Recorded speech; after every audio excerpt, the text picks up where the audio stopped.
It's retro sci-fi movie time again, folks, with a look back at some of the better movies of the time that weren't the blockbusters you've already seen.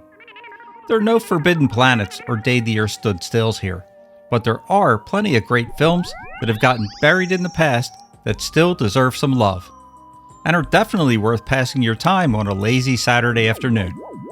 So settle in as we count down 10 forgotten sci-fi movies of the past that you've probably never heard of on this episode of Rerun Zone. Fantasy, sci-fi, nostalgia, Rerun Zone. Number 10, The Invisible Boy, 1957. Robot, the new basic directive is in full operation. Yes, Master.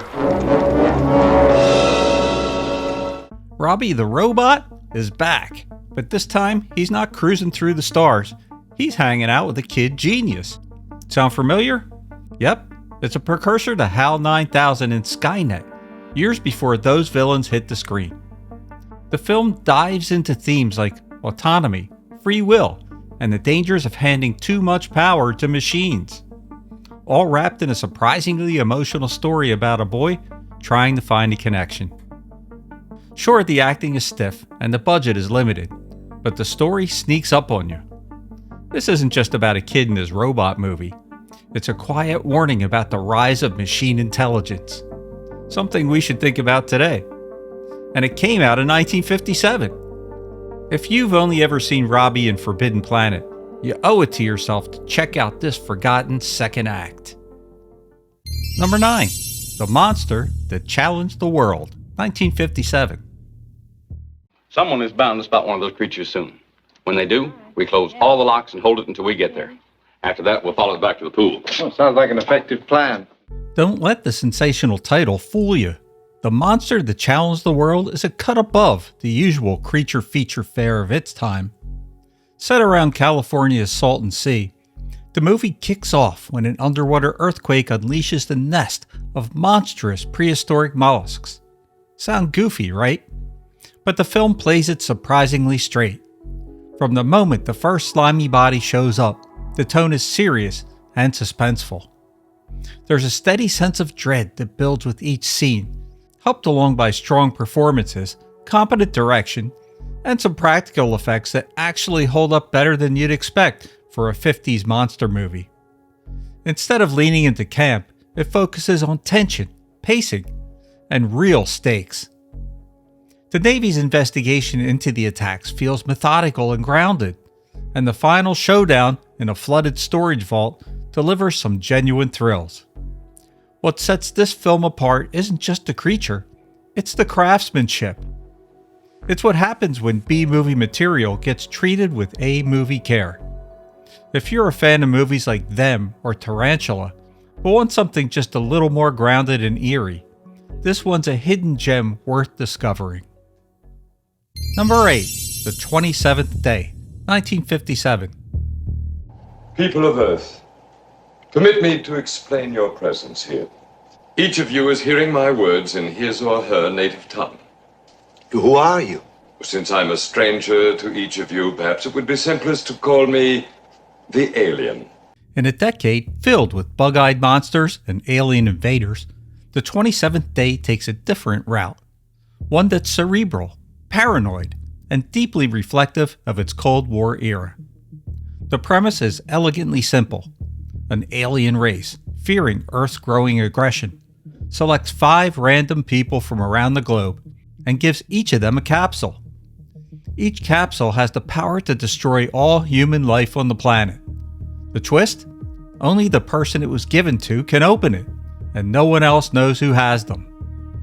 What unfolds is more of a moral and philosophical thriller than a traditional sci-fi action piece.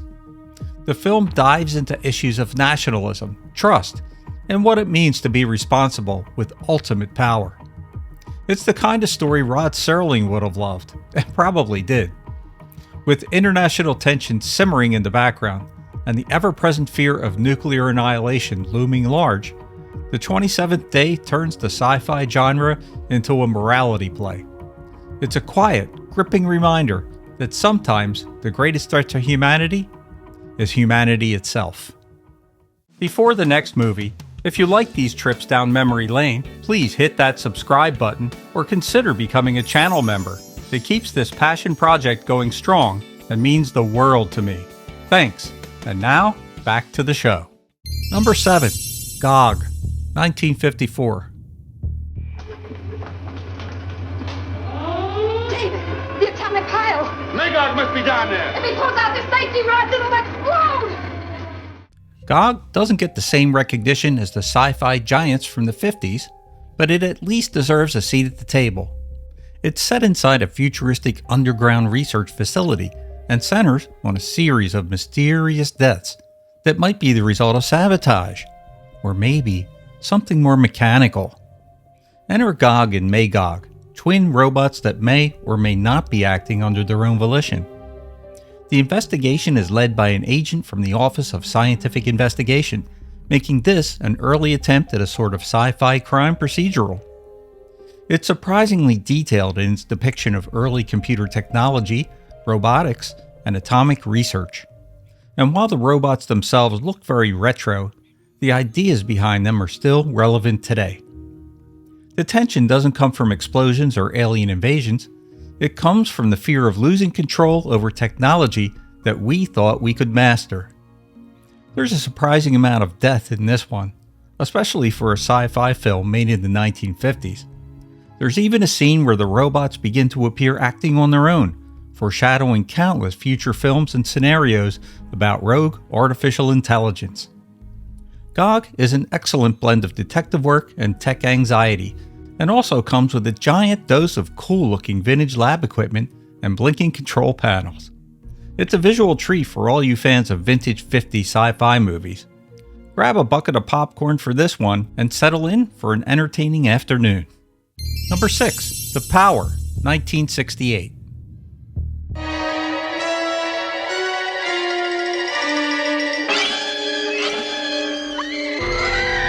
This movie is a stylish, suspenseful gem that slipped through the cracks. The Power is one of those films that feels like it should be more famous. Directed by Byron Haskin and produced by sci-fi legend George Pal, who also produced The Time Machine and War of the Worlds, the film tells the story of a team of scientists researching human endurance, until they discover one of their own has evolved psychic abilities far beyond anyone else. Soon, people start dying in strange and unexplained ways, and paranoia sets in. George Hamilton, in a surprisingly effective dramatic role, plays the lead who begins to question reality as he investigates the deaths. There's a Hitchcockian vibe here with escalating tension, trippy visuals, and a memorable score by Miklos Rosa. What makes The Power stand out is its blend of science, psychology, and suspense. It's not your typical effects-driven sci-fi.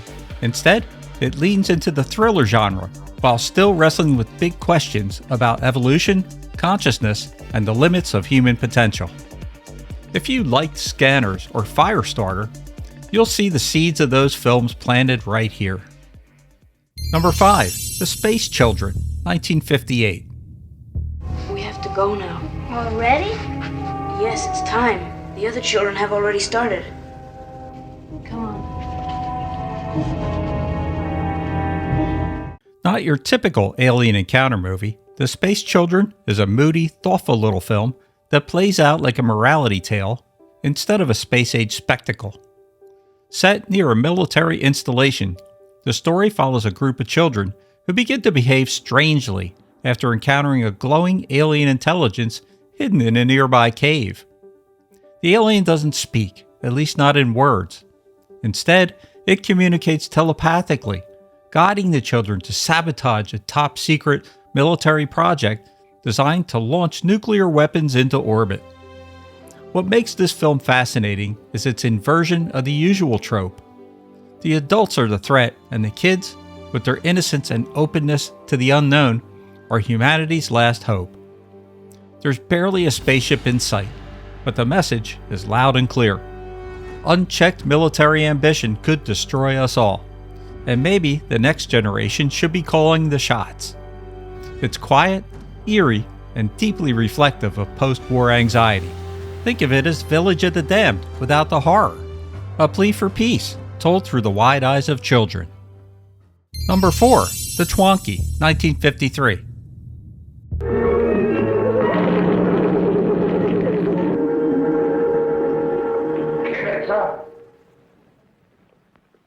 This is easily the weirdest entry on this list, and that's saying something. The Twanky is what happens when science fiction, slapstick comedy, and social commentary all collide in a single oddball film. The plot? A mild-mannered college professor receives a new television set which turns out to be from the future. And it has a mind of its own. The TV starts controlling his life, cleaning, organizing, preventing him from drinking and smoking, and zapping anyone who gets too close. It's hilarious, absurd, and a little unsettling, especially when you consider it was made decades before smart devices became a thing. At the time, the film was written off as too strange for mainstream audiences, but today, it plays like a prophetic warning about technology's creeping influence over our lives. Directed by Arch Oboler, who also helmed the apocalyptic drama 5, The Twanky is equal parts cautionary tale and screwball comedy. It's one of those rare sci-fi films that uses absurdity to make a point, and somehow, it still feels relevant. Number 3. The Creation of the Humanoids, 1962. You came off a production line. I know who created me. Hollister Evans in the Mark 47. You have to accept your creator on faith. This film, which nearly lost its director and barely had a budget, somehow gained a cult following over time. It's probably the most philosophical film on the list, and also the most polarizing. Set in a future where nuclear war has decimated the Earth's population, humans rely on humanoid robots, or clickers, to rebuild society. But tensions are high. A resistance group, called the Order of Flesh and Blood, fears that the robots are slowly taking over, replacing humans with cold, mechanical replicas. The film plays out more like a stage play than a traditional sci-fi flick. Long conversations, sparse sets, and barely any action. But the dialogue is packed with heady ideas. What defines humanity? Can consciousness be transferred? Is a soul necessary to be considered alive? For all of its visual limitations, The Creation of the Humanoids is a quietly radical film. It asks big, unsettling questions, and even throws in a few unexpected twists near the end. It's no wonder Andy Warhol called it one of his favorite films. If you're in the mood for a thoughtful, slow-burn sci-fi experience that leaves you thinking long after the credits roll, then this one's worth the patience. Number 2. Journey to the Seventh Planet, 1962. I see it, but I don't believe it. Frozen ammonia, they said. Helium, hydrogen, and methane gases. A temperature of minus 200. Nothing like this. This film is a Danish-American co-production that flew well under the radar. Journey to the Seventh Planet, it's one of those films that's way more interesting than its low budget might suggest. The premise? A team of astronauts lands on Uranus, only to discover that the planet looks exactly like their hometowns back on Earth. Sounds like a Twilight Zone episode. But it's not a coincidence. Something is reading their minds and manifesting their thoughts and desires into reality. At first, it's idyllic. But then, things turn strange. Nightmares become real. A mysterious, one-eyed monster appears, and the astronauts begin to question whether anything they're seeing is real at all. It's a surreal, dreamlike movie that feels more psychological than planetary. Directed by Sidney W. Pink and starring John Agar, the film uses limited effects and abstract storytelling to explore the power of the subconscious. The score is hypnotic, the tone is eerie, and the ideas, though rough around the edges, are surprisingly ahead of their time. Number 1. Phase 4, 1974. Consider the execution of this maneuver. In order to explode the generator, they had to create a living chain. Listen, Hubs, those people are dead. Don't you understand? Yes, this one's from 1974, but Phase 4 feels like the last gasp of 1960s style sci-fi. Directed by the legendary graphic designer Saul Bass, the man behind some of the most iconic title sequences in Hollywood. This is the only feature film that he ever directed, and it's unlike anything else. The premise is deceptively simple. A cosmic event causes ants to evolve into a collective intelligence. They begin building structures, organizing systems, and subtly, then not so subtly, taking control of the planet. Scientists in a remote desert lab try to study and contain the threat, but it may already be too late. The film's pacing is deliberate, its visuals hypnotic. It's full of extreme close-ups, haunting time-lapse photography, and a mood that settles in like a quiet dread. It's not action-packed, and it doesn't have a conventional payoff, especially if you don't see the original ending, which was cut before its release. But it's deeply unsettling and strangely beautiful. A film where the horror isn't loud, it just crawls up your leg and into your brain. If you want to see the original ending, I'll leave a link in the description below. Phase 4 definitely isn't for everyone, but it's a forgotten little gem that still holds up today. So there you have it, 10 forgotten sci-fi flicks that deserve more than just a footnote in history. Some are deep, some are weird, some are just plain fun. But each one reminds us that even the low-budget, black and white, overlooked oddballs had big ideas, sometimes bigger than the blockbusters. Now, which of these movies have you seen? Which did we miss? Drop your picks in the comments below. And if this is your first time here, make sure to hit that subscribe button, give this video a like, and consider becoming a channel member for as little as 99 cents. It really helps out the channel so I can bring more of these nostalgic videos to you. There's plenty more buried treasure still out there, and we're just getting started. This is Rich from Rerun Zone. Thanks for watching, and good night.